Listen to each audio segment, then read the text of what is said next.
Hello, and welcome inside the Parc Fermé for podcast number 698, the Italian Grand Prix review. This is Todd. No, Todd, not now. A.K.A. Negative Camber. You know why I've asked you here. You must convince the villagers that I'm harmless. That's exactly what I need you to do. You know how we do these every single week.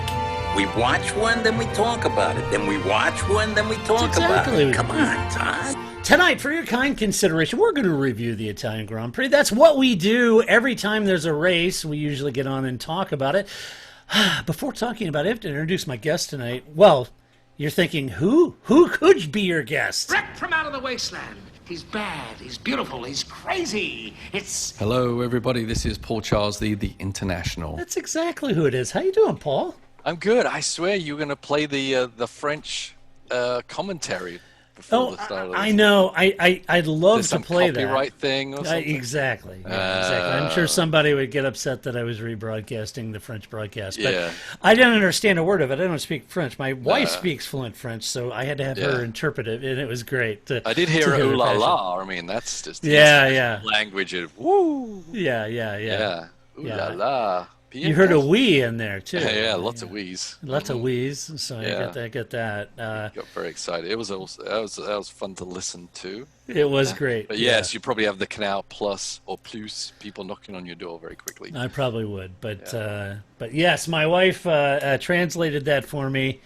And she was smiling, laughing about how animated, how excited, when they're rolling off all the French drivers from the past. And, right. And I heard Panis' name. I wonder, was Panis the last French driver to win a race? Yeah, 1996, last French driver to win a race, Olivier Panis, in Monaco, 96.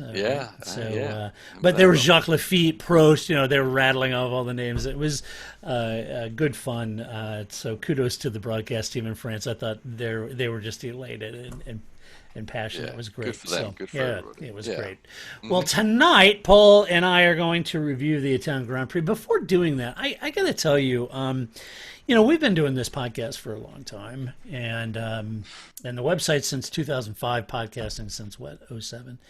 And so we've been doing it a long time. So you guys recall that when we got to our 600th podcast, a very, very dear listener named Trevor Braun took it upon himself to hand make these plaques. And the plaque right here, for those of you watching us on YouTube, is this plaque right here that you can see in the video. And it is commemorating our 600th episode. And, we're all just floored by how the gifts and the kindness that Trevor Braun did. And so getting close to our 700th, I get this package in the mail, and he's done it again, commemorating our 700th. He made a gift for Paul, a gift for Grace, and then he made me this custom banner. It's a hanging banner, and it commemorates our 700th podcast. So again, if you're watching this on YouTube, you can see this banner just below Trevor's plaque, and it's just absolutely amazing and humbling that a listener would take their time out to make these gifts, to send it. They care. They really care. They care. It's amazing. Some anyway. Some do. A lot don't, but some do. It is humbling, and for anyone I'm sure out there that makes a podcast and has a listener base, it's really amazing to get something like this from a listener, and it's incredibly humbling because we just feel like what we're doing is what you would be doing too, just you don't have time to do it. And so it's amazing. I see the numbers. I see all of our downloads. I know that there are lots and lots and lots of listeners around the world of our podcast, and I don't know who all those people are. And so it's always terrific to, when I bump into listeners, and it's really weird because, I work for a global company, and there's people inside our company that listen to my podcast. Is that it's right? It's like my two worlds colliding, right? It's wonderful, and it's humbling, and it's great. But yeah, Trevor is just above and beyond with these gifts for 600 and 700th podcast. Is just yeah, it's amazing. So Trevor, thank you so much from all of us at TPF, including Atticus and Huxley. Yeah. We'll give them a photocopy of it. Yeah, we'll let them know that someone appreciated what they do. But yeah, it's amazing. Just amazing. So I wanted to lead the podcast off with that and thank Trevor and all Trevor of you. with an E. Trevor with an E. Trevor right? with an E, which is... I'm making sure you didn't misspell his first name. Yeah, it's Trevor with two an E's, E. should we say, actually. Yeah, 2 E's, right. And I think that's awesome. So anyway, very humbling, Trevor, and I am absolutely floored by your gift. So thank you so much for sending that. Also, before we get into the review, Paul, I want to congratulate you. Most people that listen to this podcast know that Paul is the sporting director for Harder Racing, Aston Martin. Sporting Racing. manager. Sporting manager. I got to get it right. I've been technical director, all kinds of stuff. It's all good stuff, you know. But he's the sporting manager of the Heart of Racing, Aston Martin Racing Team, and the IMSA. So if you watch Saturday, you saw Paul and his team have a great result at Road Atlanta, making progress. They certainly, with the COVID, kind of stunted the beginning of your season. Came back, had a top 10. You had a fuel issue, and then you came to Road Atlanta, had a great result. Tell us a little bit about that race, Paul. It's definitely been a stop-start season so far, not just with the COVID, but of the technical issue at Road America. We didn't even get to start that race, and then we got in the top 10, got an 8th place at VIR, and then moved on a couple more places for Road Atlanta. It was a 6-hour, so that's a lot of fun and a lot of strategies and thought needs to go behind the longer races or different approach anyway. And once again, the Harder Racing team got more trials and tribulations. We had a broken damper in practice 1, and now with the COVID schedules, you get 2 practices and then you go qualify, so you barely get any time. So we basically lost a whole practice doing that. But the Harder Racing guys, the tech team, they jumped in and they actually got those dampers changed with we had like 20 minutes when we pulled off the track, and then they changed the damper and got the car back on for that last 2 laps of that practice, which is crucial. And any team will tell you that you can keep getting yourself into a big hole if you don't get any data to solidify what was wrong with the car. We just thought we had a broken damper and we weren't sure. So, but for the team being able to do that and corroborate what was happening was crucial for where we went there for the practice 2. But obviously all your data and all your progress and all your planning is then condensed in a much shorter time. Yeah. And then we had Darren Turner, an awesome sports car driver. He's been a test driver for Formula One for a very long time. We went McLaren, Williams, all kinds of teams. He was heavily involved in their testing programs. So great mind, a lot of knowledge to help. But he only got 15 minutes in the car before he had to jump basically in the middle of the race. So these condensed schedules are interesting, you know. So we were, there's a lot of guesswork even before the race, right? And we had to even use the qualifying session as a test session in a way. Yeah. But we're still making some educated guesses, but guesses nonetheless for the race. And in a 6-hour, the track really changes throughout the race, and we're just anticipating that as well in the setup. So we didn't get everything right, but we got it right enough, and we did some great strategies, not changing tires in certain places to get track position. Ian James got the butt end really because he had to be out there for like a stint and a half on old tires to make that strategy work, and then handed the car over to Roman and Darren kind of alternated their last trips, and moved the car up all the way up to 6th place, which was a great finish. And we had a chance to get 5th place. We're actually faster than the 5th place car, but all part of our evolution with the car and not getting much time in it at all. We can't get like that first lap pace, similar to maybe what Lance Stroll had out there, right? There's so many graphs and charts on how you can work a tire and when you can get the sweet spot in. For us, it's more of a long range deal. So those restarts, we don't quite have that initial energy in the tire to really pounce on the car ahead, but we avoided any trouble, which was, part of our our pre-race brief. Yeah. Right. For us, Yeah. we keep finishing the races, and that we're not going out there and start banging people around just to get a position, which some other folks do. So we stuck around. These races evolve as they always do. So yeah, the 6th place was great, and it's definitely a place to keep moving on from. Yeah. Yeah. I was sending you some text messages and tweets during the race saying, you got to go attack our pal Jeff Westphal in that Ferrari, So So how did Jeff do? I didn't see the end result. Well, the sad thing for Jeff was they were just ahead of us, a couple of places ahead of us. They get caught up in that collision. Yeah, in that. Yeah, some of the Durrani and some of those prototypes are pretty abusive to GTD cars, and they were a victim of that, which is sad for them. Those guys had an even worse build up to the race, so they're actually doing pretty good. I think they were in 4th place at that point or something like that. So they got knocked out sadly, and Jeff did a great job in the Ferrari and getting it where it needed to be. He was leading actually at some point in those first stints, so they were doing a great job, but got taken out by a DP car being a Billy Boy. Yeah, that was a shame. Well, congrats on that. That was an awesome race. Enjoyed watching a good portion of that. You guys are happy, doing well. What else you got coming up? Yep. So talking about Westfall, obviously I do lots of different things. Got my fingers in lots of pies, so to speak. So all 10 fingers and all 10 toes and a lot of different pies. Who the hell does he work for? Is it McLaren? Is it Aston Martin? Does he do stuff with Ferrari? I'm not sure. Well, I do it all. So next Monday, I've got actually Westfall coming in to Texas here. The other team that I work with, the Speed Club team.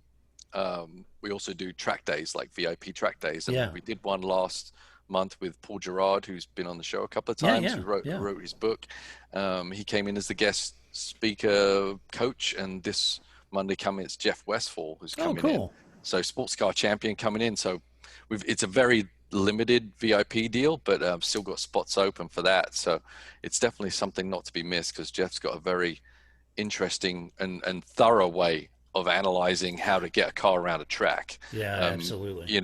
He's very succinct, and he'll get down to the little nitty gritty kind of stuff. Paul Gerard's a more conceptualized driver, but detail is what Jeff Westphall's about. So it's gonna be cool to have him in and give some of these people that never have access to him and his brain in a pretty cool deal. We've got our little track just west of DFW area, so we're going to do that next Monday. So if anyone wants to come by, if anyone is in that area and has a car or wants to meet Jeff, or maybe even me, or whatever, just drop me a line. If you can even drop me a line on the Parc Fermé email. So it's paul@parcfermé.com, right? So Yep. So if anyone wants to come by, let me know. It's gonna be a good time. Awesome. And it's I'm absolutely with you. I have shared this story before, but I remember meeting Jeff when I was at the Audi driving experience, and went through that Audi driving experience that you had me come out and do, and it was amazing. Jeff was such you and Jeff both have a great way of looking at the detail, but making the detail digestible, that you can understand it. You both are good at that. And I remember Jeff when we got in those R8s, and we were gonna, it was the art of a corner, right? And he was going and teaching me the corner, and he was like, okay, so and he taught me that.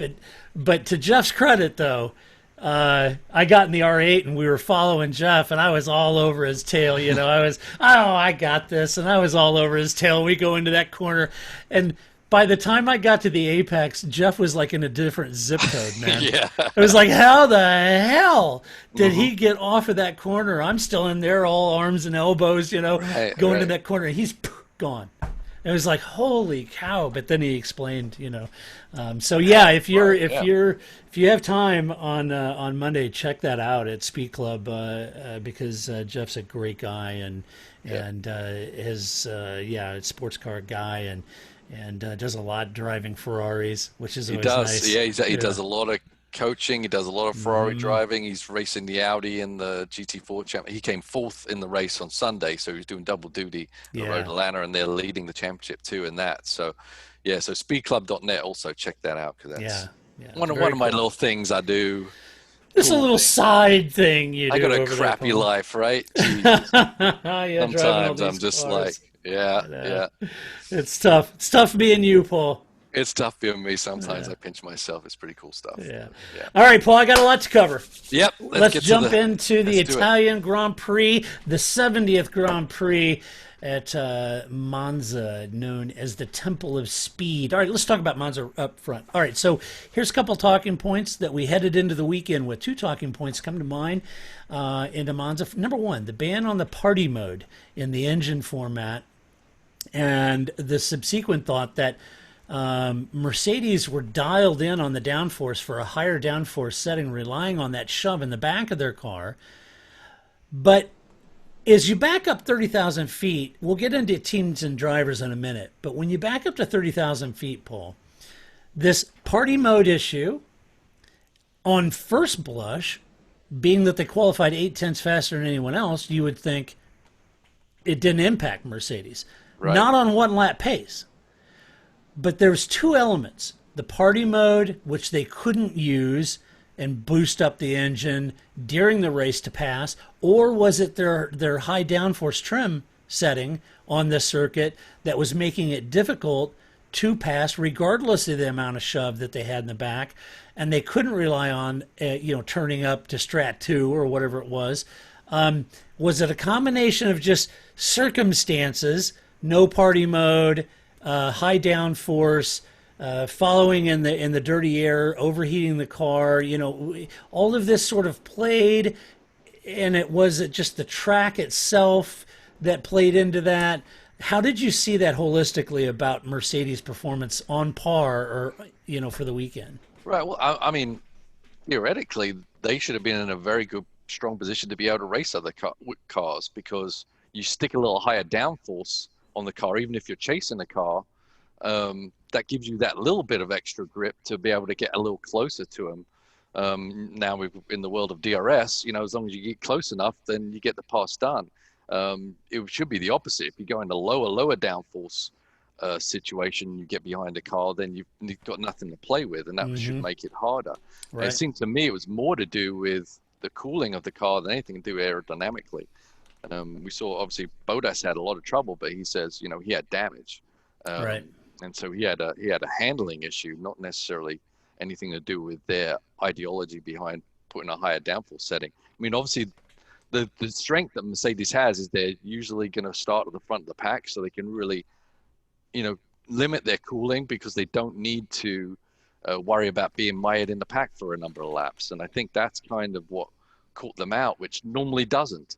And probably percentage-wise, it's probably a good idea, right? But on the very occasion we found them to be behind a little bit on their back foot, they do struggle with keeping the car cool enough. So they're always on the limit there with that. So I don't think it's anything to do with aerodynamics at all. Okay. Yeah, it was interesting because there were these moving elements, and you wondered, well, is it really the lack of party mode, or is it that high downforce setting that was causing their problem? Yeah. Now, you could say, well, it's all knock on. Look, they didn't have the party mode, so during the race, even Lewis's recovery drive, he couldn't just kick the engine up and make those passes quickly. Right. Right. It had to be in the DRS zone. It was a little more difficult. Valtteri struggling with overheating. Lewis. So it was difficult to put your thumb on that. Right. Yeah. I mean, obviously, the party mode would have helped fight your way back through the pack. But as I said, the aerodynamic setup should also have been an advantage. But and maybe Valtteri, even with his damage, if he had a party mode, he may still have been able to get that little bit of extra to get by. Right. He needed clean air for sure. He couldn't drive in the dirty air at all. Lewis kind of showed it was possible, but maybe it would have been done a little quicker. He struggled behind a couple of cars for more corners than he probably desired to. Mm-hmm. So the other thing is when we watch qualifying, Paul, we saw a lot of argy-bargy out there and people braking and traffic jams. I loved it. And, I thought it was great. Yeah. It looked pretty funny with all these guys jockeying around and trying to pass and stage for the tow, right? Right. So all the talking points certainly in Friday's practice is finding the tow. Saturday in qualifying was all about the tow because, they were saying this window between, 3 or 4 or 5 seconds, that I think was said in one of Sky's broadcasts that they asked somebody. So, neither here nor there. The fact is the tow was something they were looking for, certainly for qualifying, not really mentioned at all during the race. Mm-hmm. Whether and did you see any big use of the tow during the race? Because certainly the commentary team weren't focused on anyone finding the tow. There were a couple moments, I would say, down the front and certainly at the start, getting behind 2 cars and getting in that slipstream. But there certainly wasn't the focus in the broadcast about the slipstream being used in the race. Yeah, I mean, I think, wasn't this the question at the end last week or the week before maybe about, where is the benefit of the tow, Yep. And why is a tow good sometimes and not good? Why should you be close sometimes and not close other times? Right. And as we said, the tow works great for qualifying, but you need to, in just getting that single lap pace out of the car. But when you're racing, you're trying to pass somebody, so you have to get closer. And so that's where the air wash the air wash percentage makes it more difficult, right? Mm-hmm. So to stay within a certain amount allows you to get around the track faster, but when you get closer, which you have to do to actually make any maneuvers, it then becomes a negative as well. Yeah, right. And obviously in qualifying, etc., everyone's got their DRS open, so all things are even in the race. Obviously, there's big disparity when the car has it closed and when it's open. So that's why it maybe is not talked about at all, because it really doesn't help them any at that point. They're just fighting for every inch of turf, really. Right. How did you? What did you think of F1's first standing restart? Fine. Lance Stroll didn't like it so much, but No. but yeah, I mean, I do worry that those clutches are kind of built for one-time use, but I guess nowadays they have to beef them up just a little bit, just in case there's a restart, etc. So I think it's a fine way to restart the race. It's all fair in love and war, quite honestly, right? I'd much rather the cars be closer for the restart than when you got the pace car restart. Really, the leader can gain a whole big advantage and really control how that restart happens. When you do the standing start, it's really all evens out everyone's options on making some kind of maneuver and making some gains, which I think is good. Yeah. All right, let's jump into the teams and drivers. Obviously, it looked like for the first third of the race, it looked like it was going to be another Mercedes domination, right? Lewis out front. Oh, poor Valtteri got a bad start and all that kind of thing, but Lewis has got this thing in control. And then the yellow flag comes out, and this changes the complexion of the race quite a bit. Ends up with AlphaTauri taking the victory in the hands of Pierre Gasly in P1, Daniel Kvyat in P9. Gasly had a good strategy last week, if you recall, Paul, on those hard tires. Mm-hmm. But the safety car pretty much spoiled that, really. And it spoiled his chances, and he was intent on not repeating that in Italy this time. Actually, the safety car came out, but this really benefited Pierre because he had boxed just ahead of the safety car, and this meant that he was in third place on brand new tires for the restart. And Lewis had to stop, as we'll get into in a minute. He knew he was looking good for a podium at that point, having fresh tires. Pierre managed to get around Stroll on the restart and took the lead with Hamilton boxing for his penalty. So at this point, it was all about managing the race and keeping Carlos Sainz behind him. Pierre had Carlos all over the back of him there on that last lap. He just ran out of laps, Paul. But he did manage to keep to hold him off and secured his win. And Pierre, I think most people would say they were elated for this win for Pierre, because most Yeah. people realize that he's been through a lot over the last 18 months. And he said, really, at this point, when he got demoted back down to Red Bull, at that point, it was just really taking day by day, race by race, strength to strength. And that's what's made him stronger, is just taking this more, or I guess less pressured approach, just a day by day, race by race, getting back down into the long grass with AlphaTauri and not having all that galactic pressure that comes with driving for Red Bull and being Max Verstappen's teammate. And this is what really allowed him to progress, and has allowed him to be as consistent as he has been at AlphaTauri. But it was a terrific race. Sure, the timing of the safety car certainly helped Pierre. There's no doubt about that. But, it hurts some. It helps some. It's one of those cases. And last week, it hurt him. This week, it helped him. And fantastic. And, who wasn't moved by the images, Paul, of just him sitting on the podium by himself there, reflecting on that win? Yeah.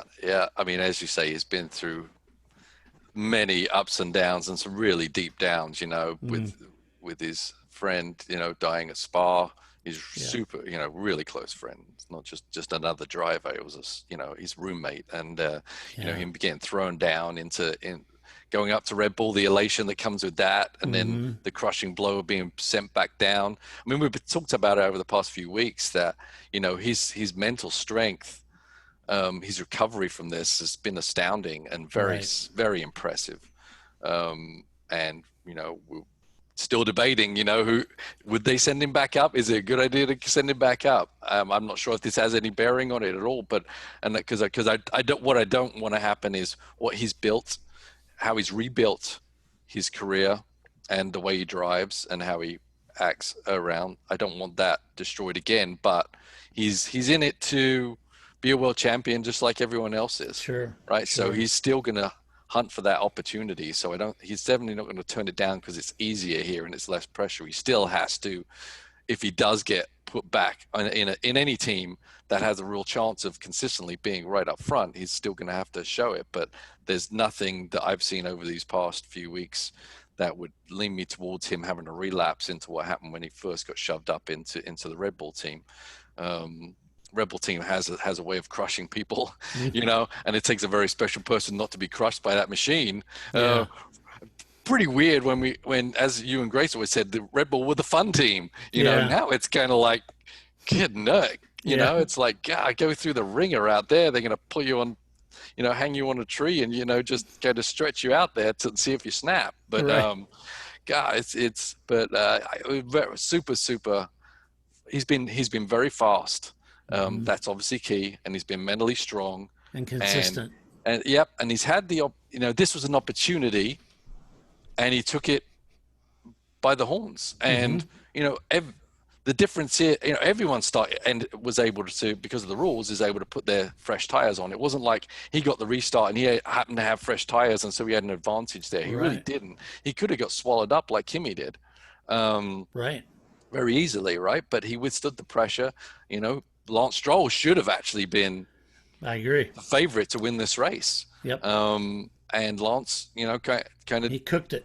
He cooked it at the beginning, and so Gasly made an advantage there at the restart, and then to hold off Sainz, who was legitimately a top 3 guy at the start of the race, regardless of the red flag. Yeah, regardless of the red flag, was phenomenal. I mean, I tell you, it's harder to lead than it is to chase, and only the very, very strong-minded people can withstand that pressure without mistakes. It's really tough. It really is. And so more impressive, not just for taking that opportunity, being that after they hold the pressure of probably a quicker car, Sainz, behind them. But I still think the AlphaTauri was a pretty handy car there as well. Anyway, for sure. Yeah, I think certainly, as one would imagine, and there's nothing wrong with this, but I think now there's a chorus of calls to swap Alex with Pierre, move Pierre back to the Red Bull team. Alex struggling of late, and they're saying, hey, Pierre has turned his entire career around, and Alex sucks, and they need to move Pierre to Red Bull. And I don't agree with that. Now's not the time to do that. No. And I don't think upsetting. Look, they already tried this. It upsets the apple cart. It's difficult enough for these young guys to get that cadence, to get that rhythm with the team, the mechanics, the car, the field. Alex is in a period where he's trying to develop those things. Kicking him back down. You say, well, maybe he can go sit at AlphaTauri a little bit and think about what he's done, right? Yeah. It's a bad move. I think you should keep Pierre at AlphaTauri for the balance of this season. Let Alex do and develop what he can do for the balance of this season, and then make an assessment in the off season. But changing something immediately doesn't gain him anything. Right. No, it's actually maybe a negative to the Red Bull organization there. I mean, the good thing for Red Bull is they don't have a challenge from behind, so they're not really pushed to get those points, even if Albon is maybe a weaker driver, which I'm still not sure about. He's had some solid drives, just didn't get the result, which could have changed everyone's perception. So, well, Paul, he was only 2/10 off of Max's qualifying this weekend. I mean, he's making progress, and you said, you said that's one of his challenges right now is to qualify. Right. And but this, obviously we go into his race later on, which turned into a nightmare as well. But I agree. I think the mid-season switch is not beneficial, and it could hurt AlphaTauri. And AlphaTauri have an opportunity now for points and moving AlphaTauri up in a good position too. And they're a Red Bull team too. There's no reason Red Bull don't want to hamper that team just for maybe some pointless points. Red Bull's going to be up there, right? Yeah. They're going to be second. They're going those millions are going to be secured because you got Max.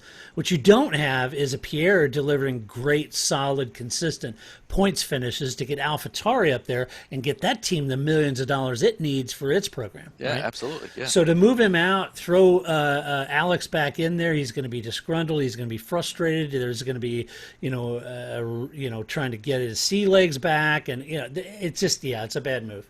Yeah. So anyway, that's my opinion. Look, safety car helped Pierre, no doubt about it. It hurt Daniel. Daniel's race most likely compromised by that safety car for sure. He ends up down in P9. Probably the best he could do given the strategy he was on. He was on those harder compounds. Just didn't play out for Daniel. I wouldn't say that he left a ton on the table. I don't know that he did because of the yellow flags and his strategy. It just didn't play in his hands this weekend. So I'm not really prepared to say that Daniel really dropped the ball in the weekend. I just think it's kind of where he was. Yeah, I mean, as we know, track position was pretty strong there at Monza. And if the strategy as it played out didn't get you an advantage, it was going to be tough to make a lot of headway that way. So so he was a bit there's no doubt Daniel's a handy driver too, and if he'd had the same position that Gasly had, he probably would have been a top 3 guy too. But agreed. All right, McLaren, Carlos Sainz, P2, Lando Norris in P4. Carlos was happy to take second place, and the team was too, but it was one of those things like normally you would have been elated. I would say the team would have been thrilled with a third place with Lewis and Valtteri ahead of them. Right. They would have been elated. But having almost, had that win, it takes a little wind out of the second place sails. They shouldn't feel that way. This team has rebounded back from a death spiral, and to come in on a P2 on merit, and legitimately I think he would have been a podium finisher regardless of the flag if Lewis went to win this race. I think Carlos was there. So he just ran out of laps to make that move on Pierre. Had he had another lap, I think he would have taken the victory on this one. Carlos was quick all weekend, Paul, and he was set for a podium regardless of Lewis's penalty. So the message there to me is that McLaren is on pace, on merit, not safety car attrition that delivered that. And one wonders, what will it do with a Mercedes engine in the back of that car? I know, but this Renault engine is not.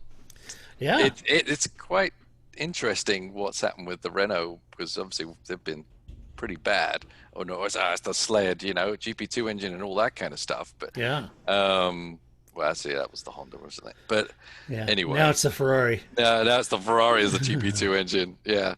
So yeah, I mean, Zach Brown looks like a genius right now, doesn't he? I mean, yeah, he is. He's done some great. Oh, he's a moves sharp with guy. Yeah, the personnel has got in, and he brought in all the sponsors, Paul. Yeah, all the which new, we knew that was his strong point. Oh yeah, right? yeah, for but then sure. And then knowing who to hire to turn the team around. Zach Brown is not an engineer. Zach Brown is not really a team manager. But he knows who the right people are. And to that point, Paul, how many teams had Andreas Seidel on their must-have list? Right. Right? Yeah. Well, Zach knew. That's a genius move. I mean, Zach can kind of sit back and work on the commercial aspect because he doesn't have to worry about the other stuff, which wasn't his strong point anyway. Right. I think at this point, you got to wonder if the Zach and Alonso relationship was more of a distraction for the team. Yeah. Because it seems when they've kind of discarded that whole scenario, because it seemed like we're doing anything to keep Alonso and please Alonso. Right. And I think maybe that distracts you from a good view of the overall and what you really need to do. Could be circumstance, I don't know. But bringing these two guys in, they've worked as a team together. The team are all behind them, and we've seen the progression, which is accumulating now into, they're Red Bull fighters at this point. We're finding out, which is phenomenal. That's what it is. I mean, both McLarens muscled past Bottas early on. Yeah. Then the restart, Carlos chewed Stroll up and set about chasing down Gasly and just ran out of laps. Lando, he gained 3 places at the start. Now, he said it became really difficult to overtake for him at that point. He said, I made up those 3 spots at the start, but then for the balance of the race, it became really hard to overtake anyone. And then he was a little sour about Stroll's free tire change at the red flag. Yeah. He said and to be honest with you, probably robbed him of a podium. Right. Yeah. But that's the rules, and that's the rules. Rules is the rules. Yeah, I remember, was it at Monaco? They came up with that room, completely ruined the race. Yeah, it did. Because the scenario with everyone having to keep their own tires makes it really interesting on the restart. But they've obviously got that rule and that's in place, and everyone's going to kind of stick to that. So probably true. But I mean, both Sainz and Lando must be extremely happy because the way the McLaren's progressed is really allowing people to see what kind of drivers they are, and they're both kind of taking turns in showing that off. But once again, the team seems pretty tight-knit, they're pretty close, where they're not letting egos get in the way, and the competition between the garages get in the way of the ultimate result for the complete team at the end of the race. And I think it's a shame that Sainz is going to Ferrari, honestly, because I think the progression that McLaren will make, they're obviously it's gonna change next year. But I think well, they have D-Rick, and he's no slouch, which is probably the best scenario, right? It's not really going to be a backward step, I don't think. But it is a shame for Sainz not to be able to kind of see that through. But now he's going to have a whole nother battle to contend with when he goes to Ferrari. Right. Yeah, I feel bad for Carlos because I feel like he's going to walk into a very high pressure, very political, difficult struggle at Ferrari. Whereas I think Daniel Ricciardo is going to be walking into a very positive thing where they're making progression, and hopefully that marriage between the McLaren chassis and the Mercedes engine goes really well, because we've seen that combination dominate in the past. So let's hope this works out well for them. Yep. Great race though for McLaren. It's exciting considering the beginning of this year they're begging, borrowing, stealing for money and investors. They were on life support. Yeah, we weren't sure they were going to make it. It's great. Very difficult, and to come in at P2 and P4, and this is, to be blunt, this is what most fans wanted. Let me try English. To see Williams do. Yeah. To come maybe back like this. Maybe that they're the hope. For Williams. Hope. It can happen because we think, when all these Formula One teams, they struggle to find a 10th here and a 10th there, and but McLaren literally ripped it up and started again, as the song goes, and came out and getting stronger and stronger as every race goes by. So there is really hope. There is hope. But you got to get the right people in. That's it. And maybe Doralton's doing that with Williams. We'll see. But kudos and hats off to all the men and women at Woking, because you're just doing a bang-up job. You really are. And I'm so excited. And this is coming for a Ferrari fan, but I couldn't be more elated for McLaren and turning this around and what Zach is doing. And I know Zach's a personal friend of yours, and we've chatted with him. He's just a really super nice guy. And so anyway, excited. Let's talk about Racing Point. Sergio Perez in P10, Lance Stroll in P3. Racing Point hasn't been able to turn their Mercedes copy into a podium contender until now, and that was from Stroll, not Perez. Believe it or not. Yes, that Lance Stroll. I want it now. What's the matter with those twats out there? Perez said that anything that could go wrong did go wrong for him.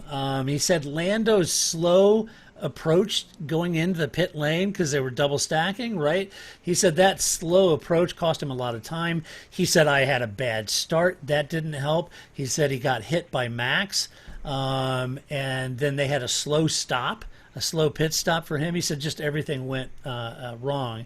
And in Sergio's mind, this made it, basically a combination of errors that led to a very hard day in Monza. But he brought home a point, nonetheless.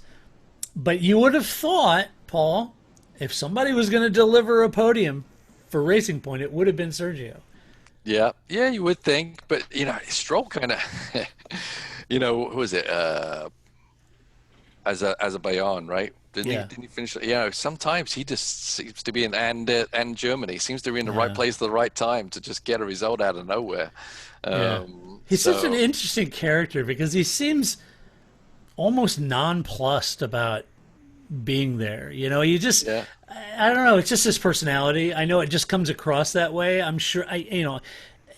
There's no doubt Lance Stroll is elated to be doing what he's doing and driving the team and have the opportunity. His dad owns the team and all that stuff. And you're right. There's those moments that, he does really, really well. He did well last weekend. And there's those moments. But, you'd think you'd stick a mic in front of him. He's kind of like, It's just like he's sort of low-key like that. And it comes across as...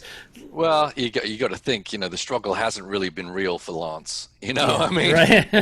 From when he first got in a go-kart, he could pretty much guarantee he was moving up the next rung, right? It's not like he came off a couch in Stevenage. Right. He's not sitting there, how am I going to work my way into a ride like people like Albon and people like that? So it comes from a different angle, but he's definitely a worthy driver in Formula One, however we got there. There's other guys that worthy of Formula One that never get there, for sure.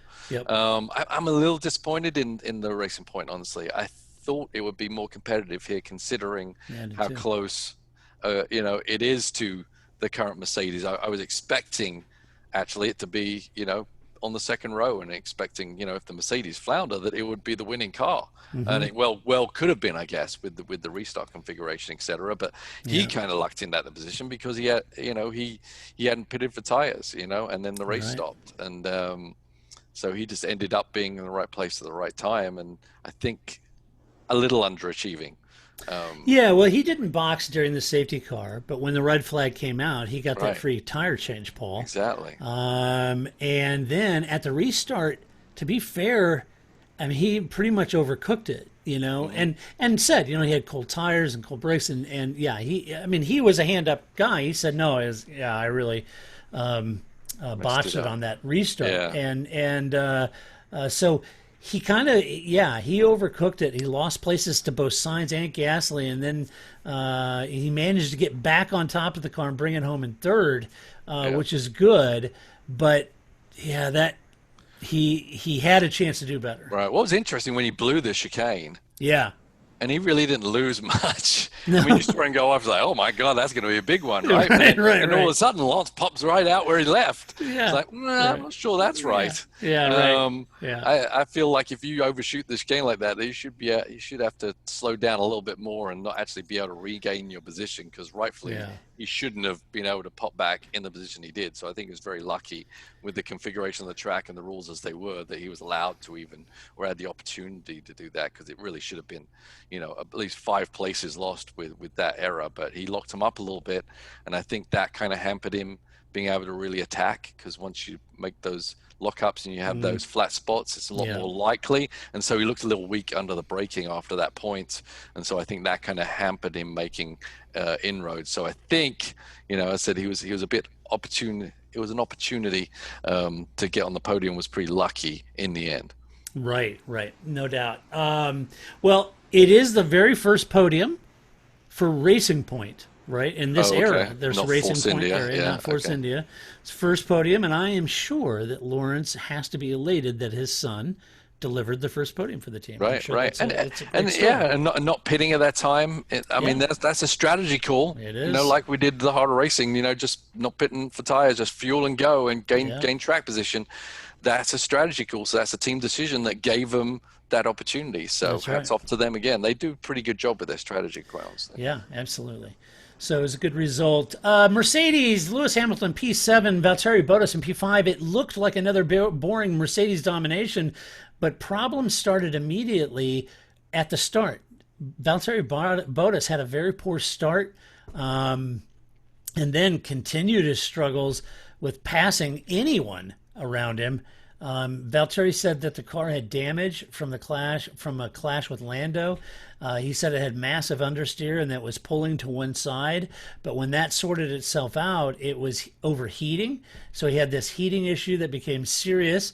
And he spent most of the day trying to get out from behind the leading cars to get into clean air to control that heating. It was just a very, very difficult day for Valtteri. I don't know exactly what happened later. I think today I read that he said that some change in the starting procedure is destabilizing him and disturbing him in the way that they're doing their starting procedure. Really? Mm-hmm. Yeah, I just read that today. I'm not exactly 100% sure in the changes they've made in the starting procedure. I know they sort of cracked down a little bit on that communication on the installation lap, but I don't think that's what he's talking about. It's got to be something about the sequencing of a start. I don't know. It's difficult to know. Look, at the end of the day, here's the deal. Lewis Hamilton on pole was set to win that race. He made a mistake. Valtteri should have won that race. Yeah. That's how it should have played out, and it didn't. Yep. And so I'm not beating Valtteri up, but yeah, it was just a bad day. Yeah, he really got behind the 8 ball there. I mean, he just kept getting shuffled further and further back. The start just killed him. It's one thing that the start was bad, but once you got through that chicane, you should be back to Valtteri Bottas in the dominant car and he just didn't. He just kept getting back. Here's the question, Paul. This is potentially where the banned party mode starts hurting. Because in that race, if he could have kicked it up a notch, just for and made a few of those passes, ground back. Maybe this is where we're seeing the party mode ban start to make an impact. When you think of Lewis, he had things completely in hand. The safety car came out. He boxed when the pits were still closed, prompting that 10-second stop-go penalty. This put him at the back, and he managed a good recovery drive up to 7th to limit his damage. But the question is the team were projecting a 6th place finish. He ends up in 7th. Spent quite a bit of time behind Daniel Kvyat trying to get around and eventually get back up to where he finished. Had he had party mode, that may have been a lot quicker. Yeah, sure. The pit lane call is killing me. Mm-hmm. It's the outrage on Twitter should. it's. I mean, obviously, I just come off a race weekend, where before the races you go through all the rules and how the procedures are, and when a yellow flag, a short yellow flag, a safety car, etc. You go through all these systems and double check that you know exactly what to look for when this scenario occurs and how the team's going to deal with it.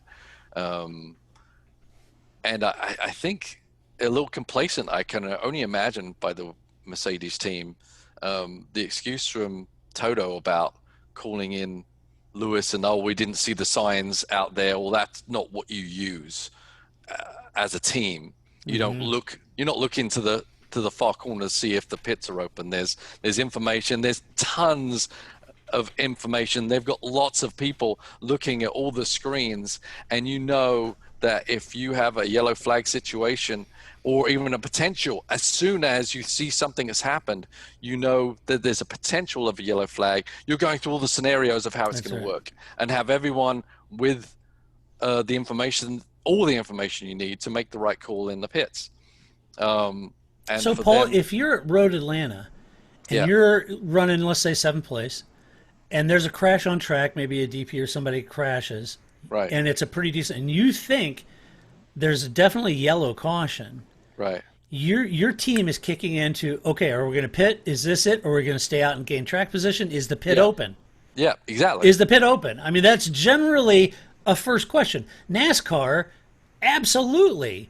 You know, but that's maybe easier in NASCAR than it is road racing. But that's why I bring up with you and IMSA. I mean, those you immediately start picking. Are we going to stay out? Track position? Where are we? What's our strategy? Where are we on fuel? Where are we on tires? Is the pit open? Yep, exactly. And actually, in our deal, we've got these lights, the 3 lights, which will show you the red, and it's something you have to get extra, but as a light will show you the pits are closed, and that will come through from the telemetry from IMSA, or there's a yellow flag, or another warning, race has stopped, etc. But also on the bottom of the screen, there's messages coming across all the time. You know, debris in turn 7, or pits are closed. Commence pass around. You know, we all have those pass arounds between the classes, etc. All that information is coming up on the screen, and all that information was accessible by the Mercedes team. Right. They just didn't look at it. No, and they even said that somebody back at Brackley, one of the strategists, some young person back there saw that the pits were closed and yelled on the radio, "Wait, the pits are closed!" And it was too late. Right. And so they're blaming. Oh well, we just didn't look. So you know, it's just they were not even calling one of those things. They're not even taking any of the blame because they really should. The other teams didn't do it. McLaren didn't do it. They didn't do it, and more likely they see the Mercedes come in, they'd be like, oh, maybe we'd follow them in, maybe we didn't catch something, but they knew beforehand not to react to what Mercedes did because they knew they weren't allowed to pit. There should be red lights at the end of the pit lane, sure, and the visuals on the left side are in a bad place because if you're going through that corner, you are not looking at the outside barrier. It's a stupid place to have the lights anyway, and it was orange, and there were the crosses. Maybe they should be a different color. They should be brighter.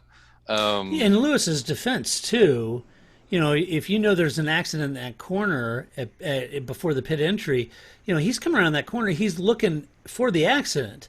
He's not looking to the left side of the track at some, light over there. He's looking on the inside, looking for this accident so he can make sure he avoids it. And if there's carbon fiber on the road, I mean, he's got a lot going through his head. Right. All this stuff should be secondary to the information you're getting from the sanctioning body, the people putting on the race. That information comes through first, and that's what the teams usually go by, and the light stuff are just kind of reconfirming that.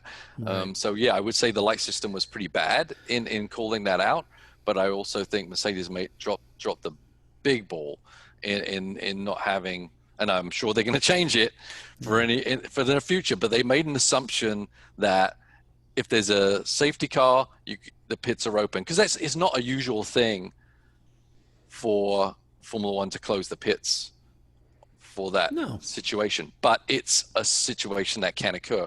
And as we know, the layers in a Formula One team are right? More than any other race team or racing series in the world. So they definitely should have had someone in that position looking at that scenario. So Mercedes has a phalanx of people that sit and watch every aspect of that race. Yep. Whoever the dude was that was assigned to the pit open, pit closed screwed up. Yeah. There's some dude over there going, "Hey, yeah, I'm going to go see Tenet tonight." Oh, wait, there's a crash. Oh, Toto, the pit's closed. It's one of those kind of things, dude, he should be sacked. I mean, that's just the reality of it. All the other teams got it right except for Giovinazzi. I don't know what they were doing. I don't know what they were doing. They may have been done, well, Lewis can do it, so we are too. Right. But the reality of it is McLaren, everybody else, knew that the pit was closed, and then for Mercedes to say, well, but we would have had to go to page 4 on the screen to know that the pits were closed. Well, that's your problem. Rearrange your data and create a different dashboard. I don't know what to tell you, but it's not like Toto. It's not like you don't have the resources to make sure that you know the status of the pit lane. Trust me. And anyway, no matter where the page is. Yeah. That just like you're driving in a race car and you've got page 1, right? And it's giving you all the regular stuff. Yeah. When something goes wrong, the information, the water temperature get higher, something that comes on as a warning signal on your steering wheel. Same thing applies to the information in the many layers of the timing and scoring, etc. That something is different and something is pertinent. That should immediately be sending a signal up to your front page and saying, "Don't do it, don't do it, Toto." Yeah, exactly. Well. All right, let's talk about Renault. Renault Esteban Ocon P8, Daniel Ricciardo P6. Renault did well in Belgium, but as I mentioned, Paul, on last week's podcast, I said that yes, this low downforce trim did well there in Belgium, looked great, and everybody says, "Oh, well, that's going to be great in Monza." And I said, I don't know, and it should. It's low downforce and everything, and I kind of question whether that translates to Monza. Yeah, and it didn't. Not quite. No. I was right. Well done, Todd. No. That's why you're still rocketing in the. That's right. In the competition, I just fell opened the hatch and I just fell right into the water. Right. I'm living proof that a broken clock can be right twice a day. Right. So anyway, I rarely get it right in that one. I kind of wondered if Monza would be a direct translation that low downforce trim would work for the Renault, and not to mention that it's a different trim level. I mean, they may not have had it trimmed. They most certainly wouldn't have it trimmed exactly like they did in Belgium. No. I mean, they're actually quite high-speed circuits, but they're quite different. Yeah, they are. With Monza, you're really not dealing. There's only really 2 corners that you really have to. Well, more than that, but it's not as technically difficult as Spa is. As diverse from one corner to the next, so it's a bit more simplistic. So you're right. I wasn't quite sure that it would translate. You would think that it would, but to be fair, I've been around you long enough to know that as you've taught me over the years, is that that's low downforce, but there are intrinsic differences in these circuits, and it's not that easy. Even though. Aero is a major part. There's still a lot of other factors that go in, and how the chassis is, how the dampers work over curbs, etc. So there's lots of differences that can occur between air pressure levels of the tires. Yeah, I mean, exactly. The mandate from Pirelli even. So that definitely does. Just because it's 2 high-speed circuits, the setup can actually be quite different. Yeah. Well, Dan was lost out during the pit stop, and he spent the day trying to chase down Bottas, but just ran out of laps at that point. The safety car and red flag didn't help Dan. It wasn't a big lift. And it didn't help Esteban either, really. So it's a little difficult to take the stuffing out of Renault on a what a miserable weekend. I just think they were running thereabouts. Ultimately, though, the team was beaten by its customer. Right? And that stings. And Ocon was a little chippy on the radio after the race with the team and saying, they were like, great result, in the points P8. And he was like, no, we shouldn't be excited about this. This is not a good result. And they were like, ooh. Touchy. It's like, but I don't know, Paul. They left it on the table. I think Dan probably feels like that's where they were, but I expected more. I don't know if I'm wrong in that. Yeah, no, I expected more, and he expected more. He expected to be fighting for a podium in, just flat out race, and they kind of finished where they probably deserved with the pace that the car had, quite honestly. And Dan tried a few runs to have a go at Bottas, but he just, even though he got close, he just didn't have enough. And you can't blame it on the engine, right? Because McLaren got that engine to work well with how they dialed in their chassis. So it's not an engine issue, because McLaren proved it not to be. So it's still some work to be done. That obviously the team has become stronger, but a missed opportunity for sure for the Renault team, I think. Yeah. Williams F1. Oh boy. Williams. George Russell, P14, Nicholas Latifi in P11. It was the end of an era this weekend with Claire Williams in attendance for what is her last race. Frank wasn't there, right? No, I wrote that in the race review. It's a shame. I know, he's. It's a little more complicated in getting Frank to a race and those kind of things. And I know it's it's got to be pretty difficult to do and those kind of things. But it would have been great if Frank would have been able to be there and have this send off from the paddock. But it was really nice what they everybody did for Claire and that was great. Nicholas and George both had really nice comments after the race on the radio to Claire, so that was nice to see. But truly, she was very moved by it, sitting in the pit wall and receiving those radio messages and in tears. And so anyway, it was a great send off in that sense. For the race perspective, Nicholas tried to make the most of the affair with a points finish, but he just couldn't get there, and he just needed one DNF ahead of him for a point. But he did a good job finishing 11th. Both drivers, I think, were really trying hard to do the best result they could, for that final race for Claire. George was having a good afternoon, battling with Haas and the Ferraris, no doubt. But the safety car and the red flag did his race in, and that put him out of the points and down in 14th. And it's a shame, because I think actually George may have had a chance for points. Had the safety car not count him out, I think he would have been there. Okay. Yeah, maybe. I couldn't follow his race that clearly, so I'm not sure. Obviously, I saw him battling with the Ferraris, which must make Ferrari just... you would have thought Williams would go, we're battling with Ferrari this weekend. That's a great result, right? But no, it's really not. It's really not. So my Williams soundbite of Frank Williams. Now this is going to become Mattia Binotto. You're gonna have to. It's a good fit. It's a good fit. I like it. Good fit. Yeah, obviously Williams a very storied team. I was there when they won their first ever F1 race at Silverstone. Clay Regazzoni won it. When was that? 78. 78? Yeah. Yeah, so I was there. It was a big deal. Everyone expected Alan Jones to win it, but Alan Jones fell out, and then Clay Regazzoni mopped up and won their first ever race. So, and obviously with the Mansell era, and they've always been, so we, the Senna thing was just such a short time, It was.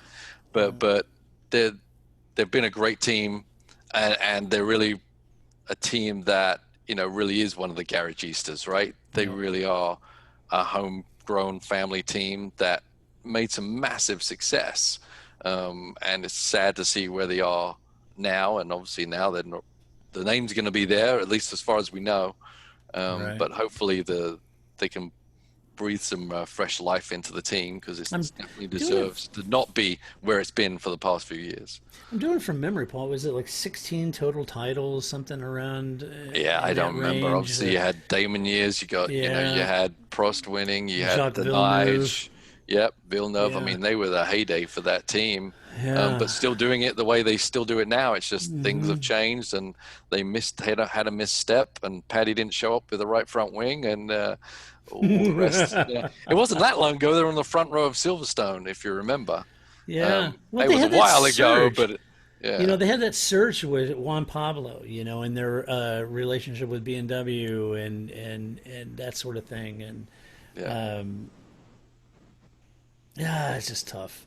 Yep, it is tough. What can you say? It's one of those things. It's hard if you're Sir Frank and you've been at the helm of this team for over 40 years, and you've been a garagista, a privateer, and you've been at the cutting edge and won titles, and you and Ron Dennis and Ferrari and, these teams and Ken Tyrrell, and all of these teams, it's this glory, the halcyon days, if you will. And then the manufacturers come in. Mercedes spending $400 million a year on a program on technology that is barely affordable. And then the commercial agreement that they did in 2013, and the price. It became untenable. You can't keep up with that evolution. No, yeah, they lost the money race, and to claw it back, that's why the thing that McLaren's doing right now is hopefully give everyone some food for thought and give them some hope. But it's a delicate line that McLaren's running. Yeah. I mean, just a couple of months ago, they're begged, borrow, and steal. Right. They literally borrowed to stay alive. Yeah. So even that, and you say, well, they're going to have to go to a Mercedes, engine. Well, that's where Williams was. Right. But they didn't have the money to develop that chassis, and hopefully McLaren does. But it's a very, very touchy situation. Yeah. So we wish the new Williams team all well. Yeah, absolutely. Yeah. Sure. And no doubt about it. Haas F1, Kevin Magnussen, a DNF, Roman Grosjean, P12. Great to see Roman give Pierre a big hug there in the paddock, and speaking in French, he was excited for him. It was great to see. Kevin's power unit issue that caused him to pull over just before the pit entry started the wheels in motion that created the penalties for Hamilton and Giovinazzi. So Magnussen had a very big impact on this race, just not the one he wanted. Not quite sure what happened, but he pulled over. But for Roman, anyway, he was clouded by Albon early on. Had a good fight with Russell once he got the hard compounds fitted on his car, and ends up in P12. Not the worst day at the office for Haas. But here's what Gunther had to say, quote, "In general, I'd say it was quite an exciting race today. And for us, well, we did the best we could." There we go. He's kind of summed up our review of the team. That's it. They did the best they could, and that's pretty much where they best are. They could. Best is where they are right now. Yeah. Yeah. But on a positive note, as you said, Grosjean greeting Gasly there was awesome. Yeah, it was great. But in general, just the camaraderie between some of the drivers feels very different than it has been in past years. And it's the young guys that are doing it. Yep, for sure. You got Leclerc came over, it's like, Lando. I like it. It's good. They battle on the track, but they really support each other off the track. And I don't know. You think like times Lando we're in, maybe, but you got Lando, George Russell, Alex Albon, Pierre.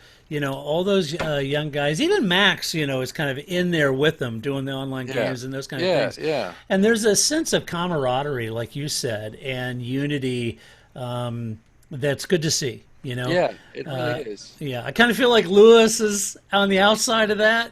Yeah, pretty much. Yeah, and Bottas keeps himself to himself too. Bottas does Bottas, and so does Kimi. I kind of like Seb's on the outside of that, the old guard. I feel like Lewis wants to be the young and hip crowd and everything, but he's not in there with the young guns. They're all kind of in their own bubble. Yeah, and it's really great to see. They're genuinely happy for each other. Right. And elated when they succeed. But they'll fight tooth and nail with each other. Oh yeah, for sure. Which is also great to see. And as a Darren Turner, drove with us, said, it's great to be in the IMSA paddock because there is a big family relationship between teams. The mechanics kind of work on different teams, so everyone kind of knows each other. Hasn't really been prevalent in Formula One. It's really been dog eat dog. So this is an interesting and pleasant way, and it makes us enjoy. Anyone getting a good result, which is fun to watch. Yeah, it is. You're not against anybody out there. You say, "Oh, Grassley did it good. Maybe next week it'll be Albon." Yeah, I'd be elated if Alex had a great race. Yeah, I would. So that's for sure. Alfa Romeo, Kimi Räikkönen No, it isn't P12. Where did he finish? I have that wrong. Must be P13 then. Was he P13? Bear with me, folks. I'm doing this live in real time. Wow. My notes, it's like being on hold for AT&T. The supercomputer is moving. Here it is. Kimi Räikkönen's P13. Shouldn't have given Atticus the day off, even though Atticus. Even though it's Labor Day, I know. I know.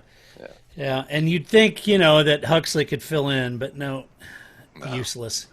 Last time putting him in that position, it was practically like the guy looking after the pit close thing at Mercedes. It was a disaster. I know. Like two worst interns ever. Unfortunately for Kimi, all the team had left at the red flag was a set of red soft tires. And it wasn't a case that he couldn't change his tires that are in the red flag. He could, but all they had was a set of reds. And so he put that on. He had a sniff of the podium. It just wasn't going to happen despite getting the jump on Stroll at the restart. Got around him, and Kimi was running behind Gasly. And I was thinking at the time, I don't know if this will go to the end, but how cool would it have been that two Italian teams won, first and second. That would have been so cool. Ultimately, he was quick to restart, but as the tires wore down, he just bled positions at that point. Yeah, it was sad to see, right? He fought it, but you knew he wasn't going to. Yeah, it was. He never made it easy for anyone, which is good. He was consistent with how he fought people. But yeah, it is a shame. Yeah. But that's all about the strategy of the team.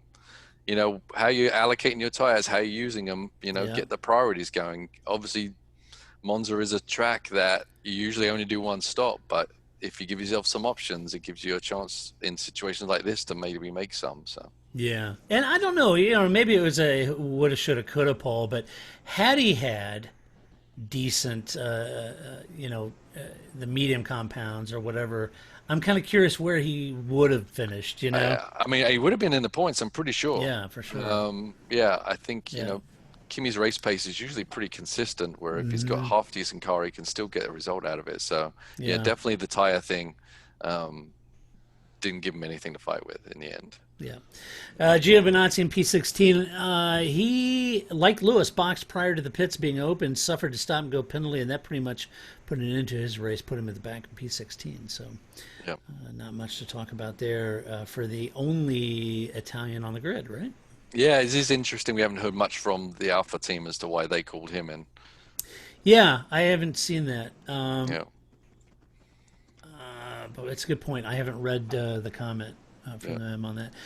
Let's see. Red Bull, talking about two top teams this late in the podcast. Red Bull, Alex Albon, P15, Max Verstappen, the DNF. Red Bull were struggling all weekend long, and some suspected, Paul, and some in the broadcast and hinting in some of the press that maybe this whole lack of party mode was actually hurting Honda more than it was Mercedes. And Alex's race unraveled at the start. He ran wide at the start, had a clash with Gasly, had a penalty for not leaving room during a passing attempt. Alex suffered damage from the clash, and he had a chewed-up floor on his car, struggled to bring it home with that damaged floor in P15. So very challenging race for him, despite having a better qualifying session. Yeah, not what you want if you're team leader doesn't finish. We've always talked about the number 2 needs to be there to pounce him, slot in right behind him, and not even a hope. His qualifying was better. It still needs to be even better, I still think. He shouldn't just be behind Max all the time. He needs to beat Max at some point in time to really solidify himself. But he's had some great races, some bad luck, but this was just a disaster of a race for him. Rightfully so, he got the penalty. He did move under braking, kind of shoved Grosjean off there. So that was a penalty earned, and lesson learned, hopefully, for him, because the floor damage, what can you do? Once that point, it's disastrous, right? You just, those little things, especially with this high-speed circuit, as simple as the turns are, if your car's off in those places, you're going to lose a ton of time. And obviously that was prevalent here. He had nothing to race with, really. And then Max, he said if everything went wrong for them, he had a bad start, a lot of wheel spin, and he was stuck down in the DRS train. The team detected an engine issue and retired him to protect the power unit. There is this interesting conversation, not for this podcast, but it is interesting that this DRS now, given the evolution of the cars, that now this DRS is becoming a DRS train. Remember?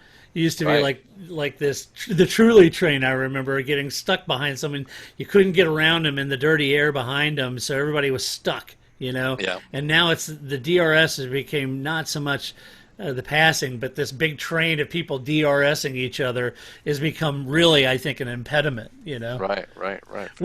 Which you and I have argued has been an impediment and a blight on the sport ever since it was introduced. Yes, we have, and we're still standing by it. Yes. Right. And there's another example. Right. Tough race for Red Bull for sure. Yeah. As tough as that was, it couldn't get any tougher for Ferrari. Wow. Stinker. Mattia Binotto, he said the worst possible end to the Italian Grand Prix. And Mattia, I could not agree with you more. I think it was the worst possible end.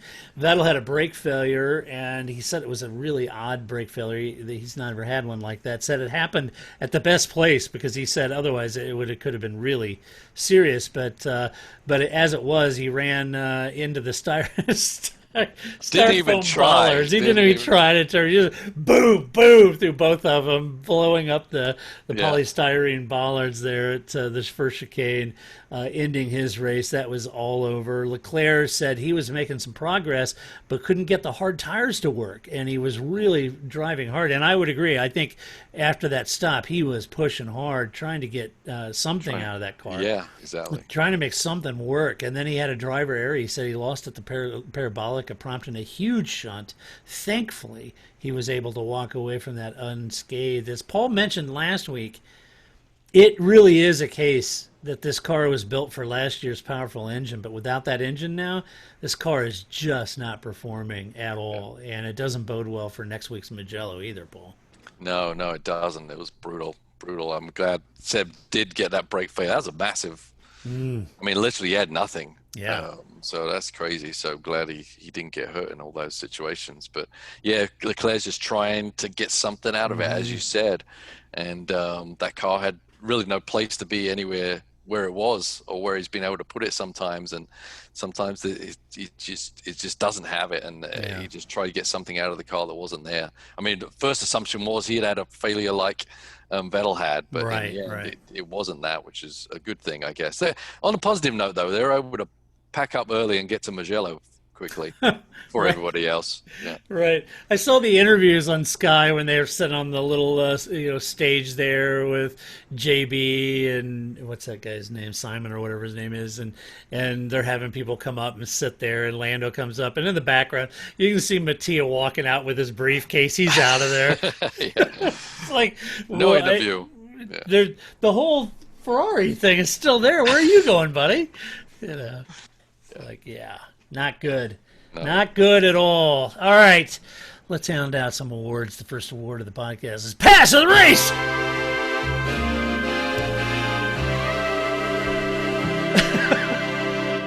All right, who'd you have? I had the midfield on the Mercedes and Red Bull team. Nice. I like it. It's hard to pick out the non-DRS passes. There was some stuff going. I did admire how everyone played nice but aggressive in the chicanes when they're making these passes. So good job by everybody there. Not to be wet nurse to the guy behind, but definitely to fight it out. So, but nobody Grosjean'd it. No one did. No. Yeah. That was good. That was good. But just for the ability for the mid-pack to shine, and as Mercedes dropped the ball, they literally kicked it into the goal. So it was good stuff. Yeah, I was struggling to find a good pass of the race. Everything was DRS fueled at this point. I think maybe Albon got a nice pass on Leclerc. But yeah, I was really struggling. I'm going to give it to the Italian Jets that did the passover. Nice. Because they didn't just come down once, Paul. In true Italian fashion, man, they made a meal out of that thing. They must have made like 5 passes, So they have the one with the national anthem, and they go over with the streaming and the red and the green and the white smoke, and they go over, and it's like, woo, yay, Italia, and it was great, and everybody, okay, let's get ready to get the race started and the interviews, and then whoosh, they come back by, and everybody's like trying to talk to the media, and so they do it twice, and then all of a sudden it's like 3 times. I mean, they were like dive bombing that circuit. So I enjoyed it. It was great. The formation and everything was great. Would have been good to see him at the end too, right? Yeah.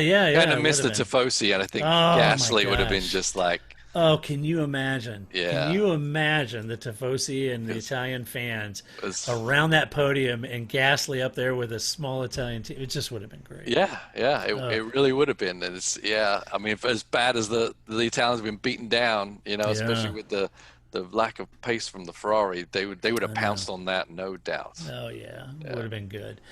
Yeah, it's a shame, because it's like the British Grand Prix, Lewis on 3 wheels, it's just the crowd would have went bonkers, and we were deprived of that.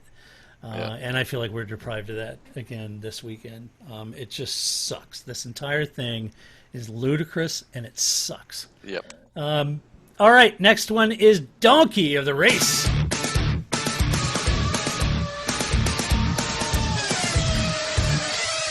I think we know who this is. Yeah. I got my my copy of Motorsport, Enzo's greatest Ferrari. What is that? A 312B? What is that? Yeah. Nice. Yeah. So that's the 75 championship winner, Lauda. But yeah, that's not the car they've got right now. No. And add insult to injury, then having mechanical failures as well, taking them out. Yeah. They've Brutal. This is literally. I thought it was bad, but this is the worst weekend. This is the worst. I mean, I just hopefully it doesn't get even worse. Yeah. This is just miserable. Yeah, they need Monaco like it. They need, but there is no Monaco this year, so yeah, this is they got nothing. Yeah. All right. Well, then that leaves finally drive of the race. Good God. That's right, Paul. Yeah. Drive of the race. That's your kind of funk. It is my kind of funk. Although, I liked the UFO theme tune you played before the podcast. I want that to be my new theme tune, by the way. I love that song. Yeah, it's great. It's great. So, Gasly. Not just because he won, although that's a big part of it, obviously. Yeah. But just being able to hold off. It's, as I said, it's so difficult to lead than it is to just chase someone and seeing someone's weak spots and trying to pounce on those weak spots to be able to drive eyes forward when someone's closing down on you. Very, very easy to crack. Even a little mistake would have blown the whole thing, and he just didn't make it. So impeccable job by Pierre. Yeah. I agree. There we go.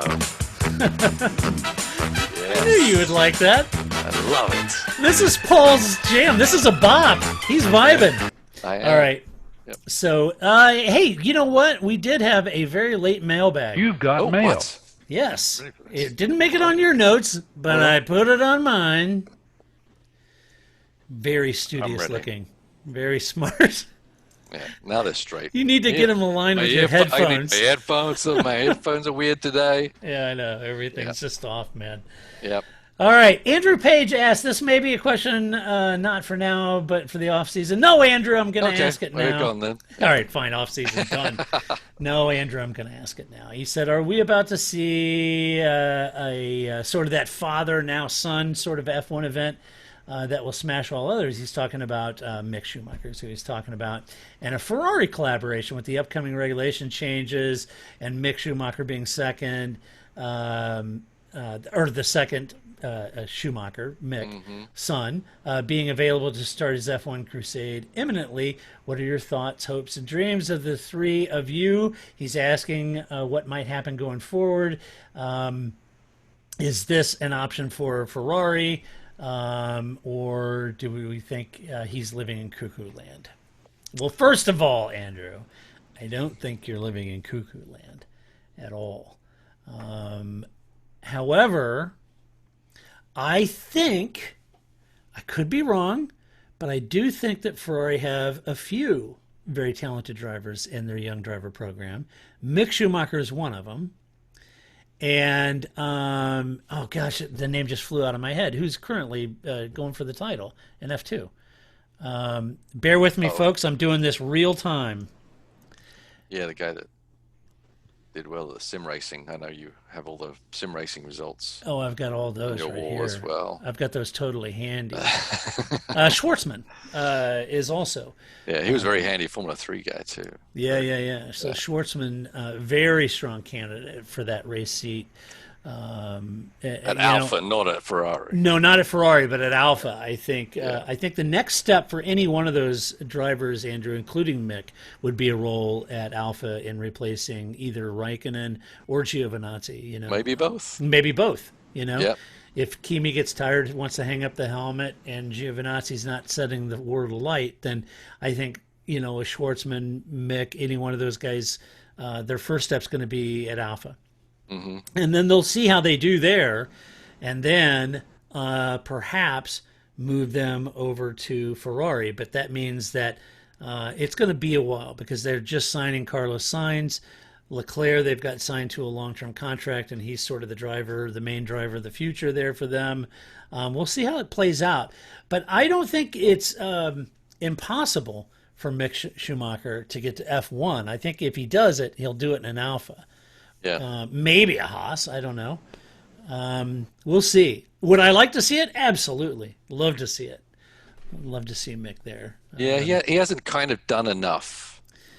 He hasn't shown enough. He's shown decent, and Formula 2 is a difficult evaluation of a driver sometimes. Mm-hmm. We were actually talking about this weekend with Darren Turner and Ian. Oh, were you?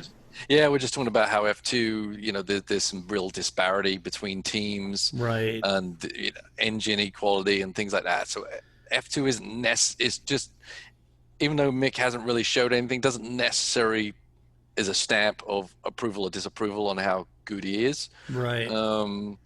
It's a barometer for sure, but not an exact one. Right. So I think the team and Ferrari, obviously, there's a marketable item there, and Mick's a capable driver. I said I'm not saying he's not good enough. I don't know. So the only way they can really evaluate that is bring him in with a testing role where he can evaluate him against other young drivers and just see how they do. That's really, he's good enough to get that opportunity. Yep.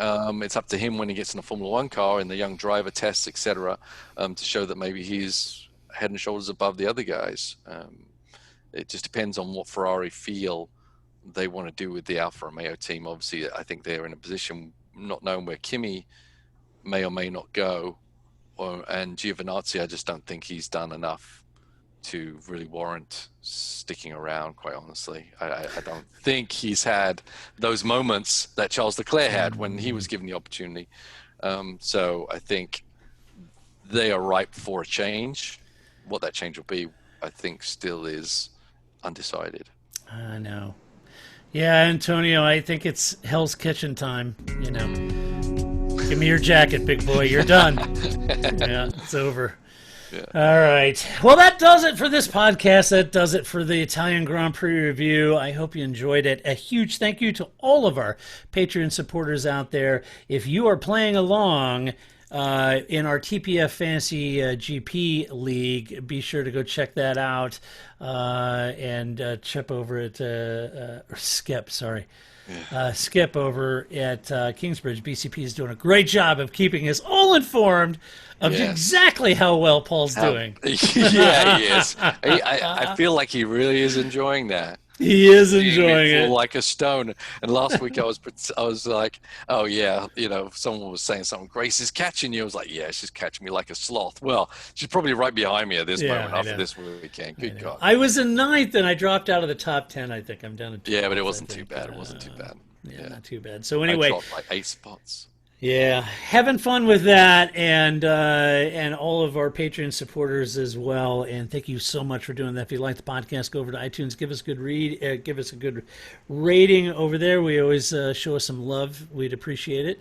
Also, share the podcast with a friend. If you like the podcast, why keep it to yourself, man? Share it, promote it. That's always good. It helps. More listeners, better. And we get it. We're not everybody's cup of tea. Totally understand that. And there's a lot of other great podcasts to listen to. But for those that do like our podcast, would appreciate if you would share the podcast. I guess we'll be back. It's triple header here, Paul. Mugello. Yeah. This is going to be exciting. I think. Yeah. Track that most of these guys never been on. They don't have just reams of Pirelli tire data on this track, the surface, the whole thing. It should be exciting. I'm kind of excited to call this race with you because it's it's going to be brand new for us. So. There's many bad things that come out of this situation. The good things is we're seeing some new tracks. Turkey's coming back and all this stuff. So at least it's throwing some interesting challenges for the teams, and so maybe we'll see some interesting stuff come out of it for sure. I'm curious to get your assessment in the race review of the track and how to drive that track and the corners and stuff. It'll be interesting to see. So, all right, until that time, until we come back next week and do it all over again, this is Todd, aka Negative Camera, saying so long. That's it, man. Game over, man. It's game over.